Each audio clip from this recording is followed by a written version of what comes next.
રાજકોટના ગોંડલમાં પવન સાથે ધોધમાર વરસાદ વરસ્યો છે। ગાજવીજ અને વીજળીના કડાકા ભડાકા સાથે વરસાદ આવ્યો છે અને ભારે પવનના કારણે અનેક જગ્યાએ વૃક્ષો પણ ધરાશાયી થયા છે। શહેરના રોડ રસ્તા પર વરસાદી પાણી ભરાઈ ગયા છે અને ભારે વરસાદના કારણે દિવસે પણ અંધારું છવાયું હોય તેવા દ્રશ્યો જોવા મળી રહ્યા છે। આપ જે રીતે ટીવી સ્ક્રીનમાં જોઈ રહ્યા છો, બપોરના સમયે પણ જાણે અંધારું છવાયું હોય તેવા દ્રશ્યો જોવા મળી રહ્યા છે। ભારે વરસાદના કારણે દિવસે પણ અંધારું છવાયું છે અને રોડ રસ્તા પર વરસાદી પાણી ભરાઈ ગયા છે। તો જે રીતે જે વાવાઝોડું આવવાનું છે અને તેની અસર જે શરૂ થઈ ગયેલી છે, જેના કારણે હાલમાં ભારે વરસાદ વરસી રહ્યો છે।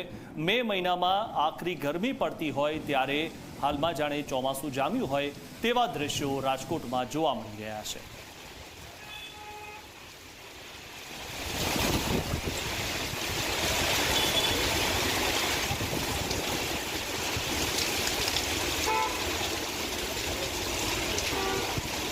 તો રાજકોટમાં બરાબરનો વરસાદ જામ્યો હોય તેવા દ્રશ્યો જોવા મળી રહ્યા છે અને ચારેકોર વરસાદી માહોલ જામ્યો છે, ત્યારે વાતાવરણમાં પણ ઠંડક પ્રસરી ગઈ છે।